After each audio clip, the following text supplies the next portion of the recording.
റെഗുലറായിട്ട് ഈ ഷോ ഇങ്ങനെ നടന്നുകൊണ്ടിരിക്കും. അപ്പോൾ ഇതിൻ്റെ രീതിയായിരിക്കും, ഈ ഷോയുടെ രൂപമായിരിക്കും. ഒരു ദിവസം തന്നെ നമ്മൾ തൃശ്ശൂരിൻ്റെ 5ഓളം വിദ്യാലയങ്ങളിൽ നിന്ന് ഒരു ദിവസം ഒരു പ്രശ്നം ഉണ്ടാവുള്ളൂ നിങ്ങളുടെ സ്കൂളിൽ. അത് കഴിഞ്ഞ് ഇന്ന് ഞങ്ങളുടെ മിക്കവാറും എല്ലാ കോളേജുകളും അതേമാതിരി കളക്ട്രേറ്റിലുണ്ടായിരുന്നു ഷൂട്ടിംഗ്, സെയിം ടൈപ്പ് കളക്ട്രേറ്റിൽ ഷൂട്ടിംഗ് ഉണ്ടായിരുന്നു. ഡെപ്യൂട്ടി കളക്ടർ അറ്റൻഡ് ചെയ്ത പ്രോഗ്രാമായിരുന്നു. അതോടൊപ്പം തന്നെ ബാർ കൗൺസിലിൻ്റെ എല്ലാ അഡ്വക്കേറ്റ്സും വന്നിട്ടുണ്ടായിരുന്നൊരു പ്രോഗ്രാമായിരുന്നു. അതോടൊപ്പം തന്നെ തൃശ്ശൂരിൻ്റെ മിക്കവാറും എല്ലാ കോളേജുകളിലും ഇതേ ഷൂട്ട് നടന്നിട്ടുണ്ട്. കേരള ഓർമ്മയിലുണ്ടായിരുന്നു, സെൻറ് തോമസ് കോളേജിൽ, എൻഎസ് കോളേജിൽ, പിന്നെ നമ്മുടെ ഇവിടുത്തെ എല്ലാ പ്രമുഖ വിദ്യാലയങ്ങളിലും അതായത് സ്കൂളുകളിലും ഇതേ ഷൂട്ട് നടന്നിട്ടുണ്ട്. ഇതൊക്കെ ക്ലബ് ചെയ്തുകൊണ്ടാണ് ഞങ്ങളുടെ ഇതിൻ്റെ ടി വിയിൽ പ്രോഗ്രാം നമ്മൾ ചെയ്യുന്നത്.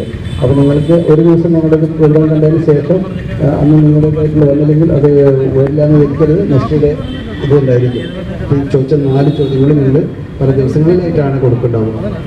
അപ്പോൾ ഇതൊരു റെഗുലർ ഷോ ആയിട്ട് DCBയിൽ തുടരണമെന്നാണ് ഞങ്ങൾ ആഗ്രഹിക്കുന്നത്. അതിൻ്റെ പ്രത്യേക ലക്ഷ്യങ്ങൾ വെച്ചിട്ടുണ്ടെങ്കിൽ നിങ്ങൾ സാധാരണ എല്ലാവരും പത്രം വായിക്കുന്നെങ്കിലും പലപ്പോഴും ഇപ്പോൾ നമ്മളിങ്ങനെ ചോദിച്ച സൈസ് വാർത്തകളോ കാര്യങ്ങളൊക്കെ ഒന്നും സാധാരണ നിങ്ങളുടെ കണ്ണുകൾ പോവില്ല. മാക്സിമം ലൈറ്റ് റീഡിങ്സ് എന്നുള്ളൊരു സെക്ടറിലായിരിക്കും നിങ്ങളത് വായിക്കുക. ദിലീപിൻ്റെ കാര്യങ്ങളും അതൊക്കെ ആയിരിക്കും ഇപ്പോൾ 2 മാസങ്ങളിൽ കൂടുതൽ നമ്മളെല്ലാവരും വായിക്കാൻ ഇൻട്രസ്റ്റ് കാണിക്കുക. പക്ഷേ അതിനേക്കാൾ ഉപകരിക്കുക ഇതേമാതിരി നാഷണൽ ഇൻ്റർനാഷണൽ വാർത്തകൾ ഇതൊക്കെയാണ് സിവിൽ സർവീസ് തുടങ്ങിയിട്ടുള്ള പല എക്സാമുകളിലും അതുമായിട്ട് ബന്ധപ്പെട്ട കാര്യങ്ങളിലൊക്കെ വരുന്നുള്ളൂ. അതാണ് നമ്മൾ കൂടുതലായിട്ട് ഫോക്കസ് ചെയ്തുകൊണ്ടിരിക്കുന്നത്.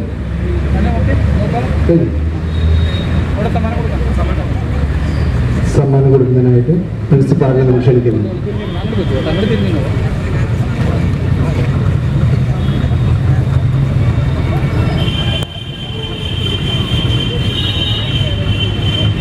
സെവൻത്തിലെ അഡ്വഞ്ചേഴ്സ് സ്കൂളിലാണ് നമ്മളിപ്പോൾ ഉള്ളത്.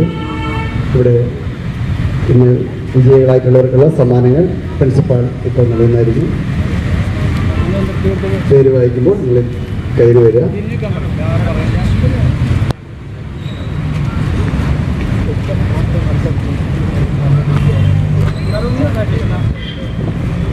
അഫ്രീൻ,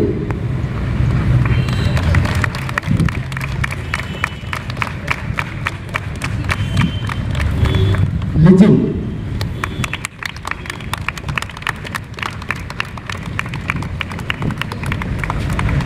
മനു,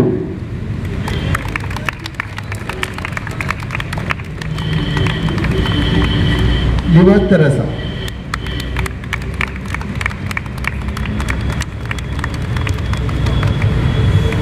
വിജയികൾക്ക് അഭിനന്ദനങ്ങൾ. നമ്മളോട് 2 വാക്ക് സംസാരിക്കാൻ പ്രിൻസിപ്പളോ MSSO മുന്നോട്ട് വരുമെന്ന് പ്രതീക്ഷിക്കുന്നു. I am really proud of all students and they could answer your questions and we are very happy that Malayalam Mercury team has come here and they wanted to see our school and they wanted to visit our school. They wanted to contact our children also and they want to know how much our students read the paper and we are keeping in the library and whenever library period comes only our children go and read the papers and I wish them all the best in the future. They should read the paper, they should get more knowledge day by day and they should uplift our school's name. I want our headmistress also to just speak few words to them.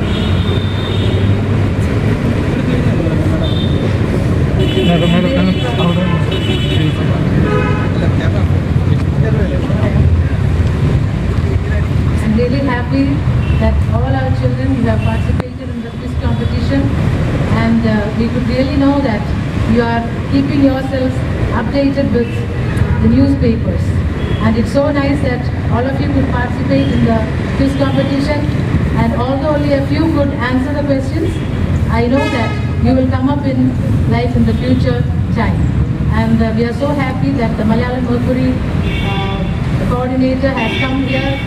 Last year also he was here with the newspaper and we hope that all students will read newspapers and get yourself updated with all the news that is going around all around the world.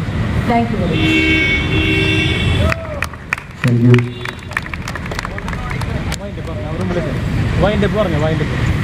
Break കൂടി പറയണം.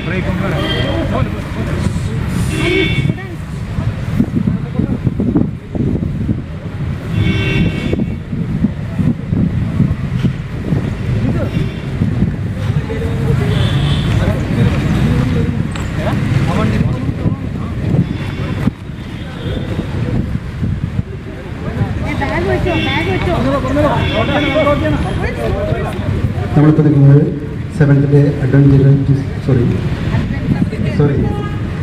Seventh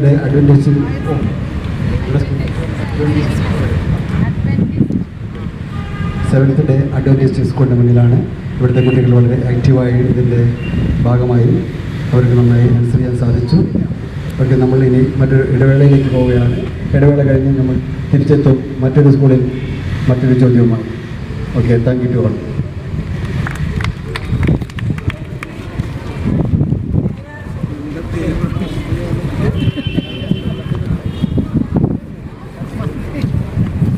Thank you.